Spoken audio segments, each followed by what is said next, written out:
Assalamualaikum warahmatullahi wabarakatuh.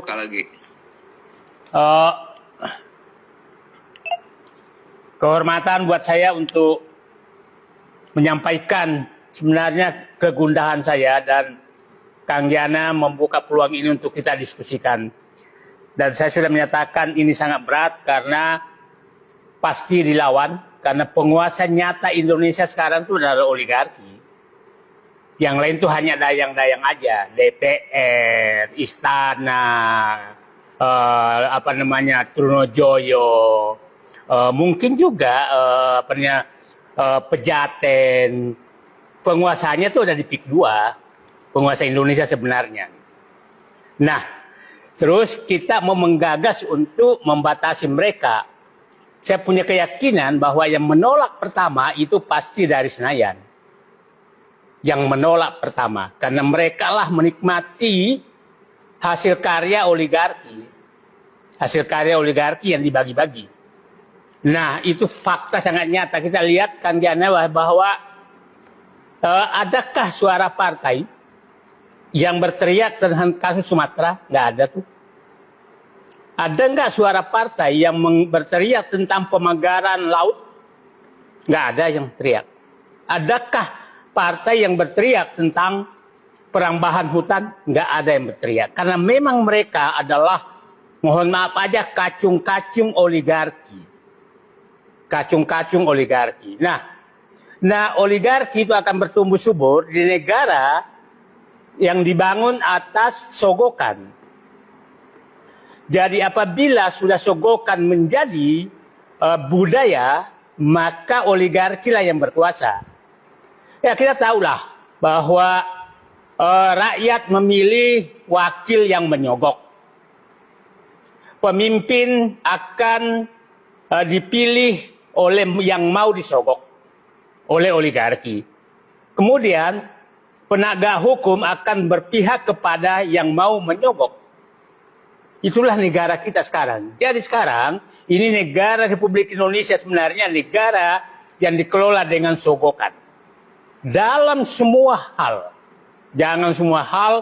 Dan menariknya adalah 10 tahun terakhir itu sebenarnya adalah puncak dari rekayasa untuk melanggengkan sogokan. Dan menariknya adalah partai yang berkuasa adalah yang memakai terus jaket wong cilik. Tapi mereka lah yang membuat undang-undang, membuat semua peraturan yang direkayasa oleh rezim Joko Widodo untuk menyerahkan kedaulatan negara kepada kepada oligarki. Kita masih ingat Undang-Undang Cipta Kerja itu adalah undang-undang penyerahan kedaulatan rakyat kepada oligarki. Itu Undang-Undang Cipta Kerja. Sehingga semua bisa dilabrak oleh mereka dengan alasan undang-undang. Nah, jadi menurut saya, Kang Yana, kalau kita mau, ini sangat ideal apabila oligarki ini, undang-undang anti oligarki ini kita lakukan. Karena sebenarnya hampir semua kedaulatan sudah diambil oleh oligarki. Saya ingin mulai, ada 5 kedaulatan yang nyata sebenarnya diambil oleh oligarki yang selama ini. Satu, kedaulatan ekonomi. Kedua, kedaulatan politik. Ketiga, kedaulatan hukum. Yang keempat adalah kedaulatan wilayah. Berbagai wilayah sudah terbentuk enklave negara tersendiri. Kemudian yang kelima adalah kedaulatan pengelolaan sumber daya alam. Nah, kedaulatan ekonomi kita sangat lihat. Agar Bapak kita kaitkan dengan contoh paling nyata banjir Sumatera.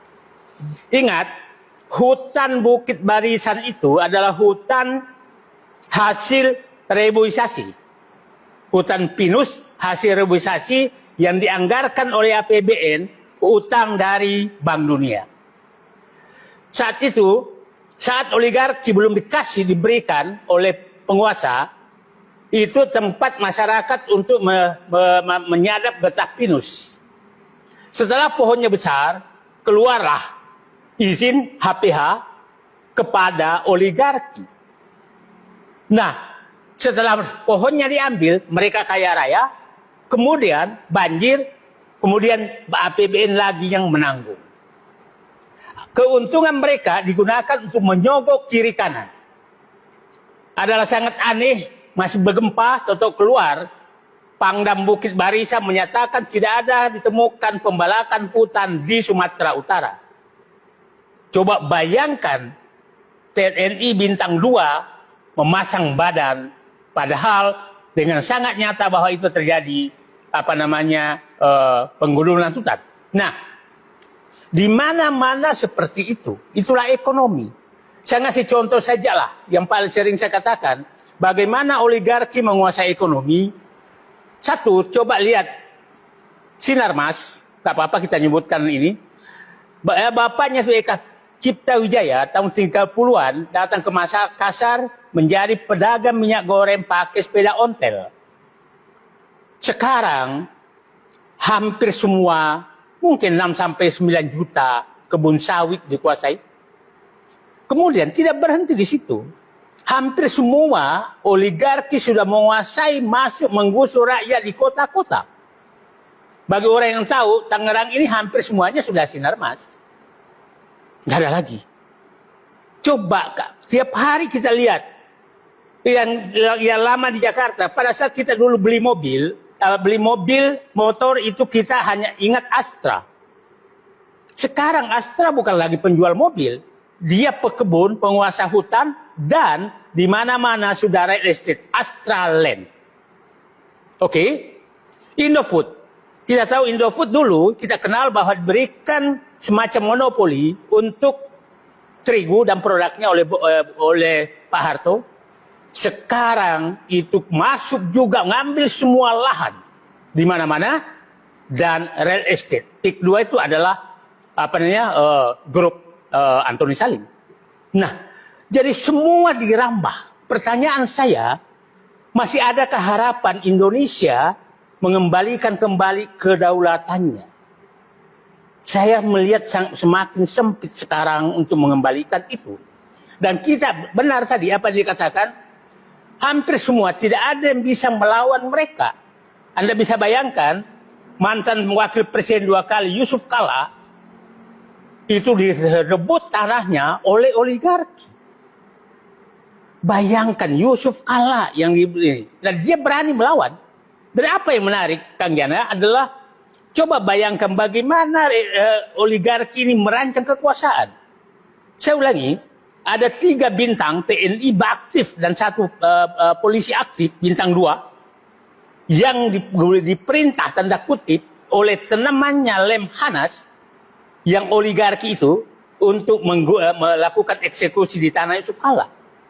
Coba kita bayangkan negara ini, alumni Lemhanas itu menjadi bagian dari mafia tanah. Nah, ini sangat menjadikan menurut saya yang perlu kita ini kan. Nah, sekarang saya masuk yang kedua adalah kedaulatan politik. Kedaulatan politik betul-betul diambil karena hampir semua partai politik itu adalah kalau bukan milik oligarki maka dia diisi oleh oligarki.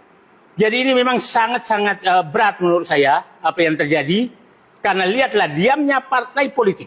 Diamnya partai politik terhadap oligarki sangat nyata. Saya kasih contoh, Gubernur Banten yang lahannya diusur, rakyatnya diusur tiap hari, dimasukkan penjara, diam 1000 bahasa, tidak membela sama sekali ke rakyatnya karena menghadapi oligarki. Dan seluruh Indonesia seperti itu, karena politik sudah dikuasai oleh mereka. Nah, kemudian, hukum. Kita tahulah, hukum ini apa kata oligarki, hampir saya tiap hari menghadiri pengadilan di Banten itu hanya menghadiri pengadilan rakyat, pengadilan untuk menghukum rakyat yang dilaporkan oleh PIK 2. Itu juga terjadi di seluruh Indonesia. Kita lihat tadi, nah, dan oligarki ini sebenarnya itu membayar, mohon maaf aja, tidak sedikit cendekiawan yang saya istilahkan cendekiawan kanebo, yaitu cendekiawan yang digunakan untuk menyuarakan kepentingan oligarki. Itu banyak sekali yang muncul seperti itu. Kemudian, mohon maaf aja, kiai-kiai juga banyak yang masang badan untuk mereka. Nah, jadi sekarang sebenarnya oligarki ini sudah mengendalikan semuanya. sudah mengendalikan semuanya. Kemudian kedaulatan sumber daya alam ini sangat parah. Saya pikir yang dipimpin PKH yang dipimpin Syafri Samsudin ini adalah pertaruhan yang sangat keras Presiden Prabowo untuk menghadapi mereka. Karena kalau mereka ini gagal, maka mereka berbalik akan semakin berkuasa. Dan saya melihat ini ada serangan balik yang sangat nyata oleh oligarki. Nah, kemudian yang paling ini adalah mereka juga sekarang selain masuk kepada menggusur rakyat, itu menggusur ekonomi rakyat yang sangat jauh. Tidak sedikit sekarang oligarki itu masuk kepada pengolahan pangan, mengambil alih pangan setelah ekspor impor itu mulai dikendalikan oleh Presiden Prabowo. Nah, karena saya ingin katakan ekspor impor pangan itu adalah sumber daripada kantong oligarki untuk mendapatkan sesuatu. Selama di BUMN, siapapun yang menang untuk mengimpor pangan, tetap pemain belakangnya adalah oligarki. Karena memang dirancang oleh kebijakan itu hanya mereka yang bisa main. Saya kasih contoh, umpamanya mau ngimpor beras atau gula, itu dikasih waktu hanya 3 bulan, sehingga tidak bankable, maka yang bisa membiayai hanyalah oligarki. Itu lama sekali. Nah, jadi kalau mau ini energi apalagi, energi jauh lebih memungkinkan mereka bermain. Saya kasih contoh, BBM itu kebijakannya dirancang oleh oligarki, bukan oleh negara. Nah, saya pengalaman betul, coba dulu waktu itu MOT plus alpha, spesifikasi BBM yang bisa diimpor ke Indonesia adalah spesifikasi yang ditetapkan, yang diproduksi di Singapura, dan itu oligarki yang menentukan. Nah, jadi saya kembali menyatakan bahwa musuh Indonesia untuk mengembalikan kedaulatan kembali ke rakyat adalah menghentikan oligarki mengatur segalanya. Kesimpulan saya, oligarki sudah mengakuisisi seluruh kekuasaan semua sektor, mulai dari ekonomi, hukum, politik, sumber daya alam, dan pertahanan keamanan mulai masuk. Kita lihat tadi bagaimana di Kalimantan Barat 15 WNI China menembakin tentara dan tentaranya lari. Nah, itu fakta bahwa memang sekarang negara kita kedaulatannya sudah mulai digerogoti, dan biang keroknya adalah para pejabat kita yang hobi disogok. Saya ingin menyatakan bangsa ini betul-betul titik kritis yang sangat keras, sangat-sangat keras, karena kooptasi oligarki sudah terjadi di semua pihak. Tidak ada lagi, mohon maaf aja, mungkin juga kita tidak sadar bahwa kita sudah terkooptasi oleh mereka. Saya 32 tahun di dalam pemerintahan, hampir 7 tahun sekarang, 15 tahun di luar, dan saya melihat betul bahwa memang oligarki sudah sangat berbahaya. Sangat berbahaya, saya ulangi lagi, oligarki sudah menguasai Senayan, menguasai Istana, menguasai Tronojoyo, menguasai Pejaten, menguasai Cilangkap. Itu dan hampir seluruh daerah sudah dikuasai. Kita tidak bisa menemukan namanya bupati, gubernur di daerah perkebunan kalau bukan disponsori oligarki perkebunan. Kita tidak pernah menemukan pejabat negara kalau tidak ditemukan, kalau yang dipilih kalau bukan disponsori oligarki. Nah, yang menariknya adalah saya katakan oligarki sudah menjadikan semua unsur menjadi bemper mereka. Hampir semua perusahaan-perusahaan oligarki itu adalah komisarisnya bintang-bintang. Itu kita harus akui bahwa itulah mereka, keberhasilan mereka untuk melakukan. Nah, ini titik kritis yang sangat keras, dan saya sangat kecewa, saya ulangi lagi, saya sangat kecewa dengan anak-anak muda sekarang yang tidur nyenyak di tengah bangsanya sudah hampir bisa bubar bangsa ini. Oligarki bisa membubarkan bangsa Indonesia. Sangat bisa. Dan mereka sangat berkepentingan untuk melakukan itu. Dan itu sangat sistematis dilakukan. Jadi, saya ingin menyatakan bahwa memang saya butuh radical break dari anak-anak muda ini untuk menyelamatkan negerinya. Saya menyatakan ancaman terbesar bubarnya Indonesia adalah oligarki. Ancaman terbesar dan itu sedang bekerja sekarang. Bu Emni, Pak Kanjana, Bapak langsung lihat pada saat Perpol peraturan Kapolri keluar 2 hari lalu yang sangat jelas bahwa itu bertentangan dengan keputusan MK, muncullah ilmuwan-ilmuwan yang profesor juga membenarkan. Dan menariknya, saya bukan ahli hukum, saya ketawa membacanya. Kan begini, intinya beginilah. Ada keputusan kelurahan, anjing yang punya anjing nggak boleh keluar. Nah, yang punya anjing ini bikin aturan, anjingku boleh ke sana, gitu kan. Nah, terus aturan yang punya anjing ini yang dianggap benar. Dan dibenarkan oleh, saya lihat ini pakar-pakar yang baru dimunculkan oleh mereka. Dan itu oligarki yang main. Karena simbol oligarki berkuasa adalah apabila masih bisa menggerakkan aparat penegak hukum. Itulah simbol oligarki masih berkuasa. Dan saya berharap, ya lama juga saya berharap nih.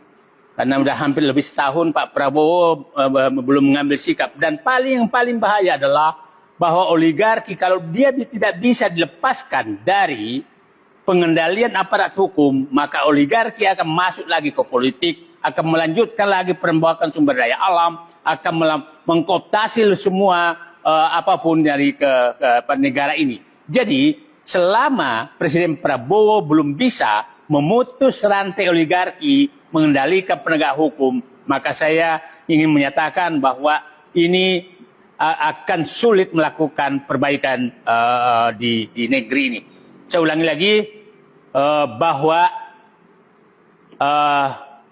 musuh utama menyelamatkan negeri ini adalah oligarki. Oligarki, dan dia bekerja dan dia memang mendapat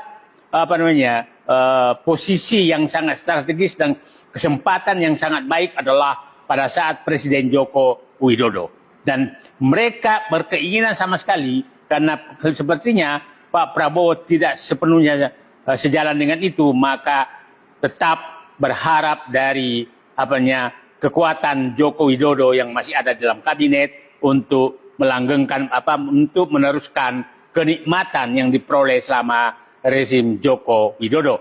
Dan kita lihat, saya sangat tidak bosan-bosan mengulangi, bayangkan kasus Morowali, seorang menteri pertahanan menyatakan ada republik dalam republik, ada negara dalam negara, dan yang muncul pertama kali adalah senior menteri pertahanan Luhut Binsar Panjaitan yang pangkatnya bintang 3, yang menyatakan bahwa tidak ada negara dalam negara sesuai konsultasi dia dengan dengan orangnya Jinping. Bayangkan seorang jenderal pensiunan bukan menanyakan pemerintahannya, presidennya, tapi menanyakan ke presiden orang lain dan mempercayai presiden orang lain bukan presiden Republik Indonesia.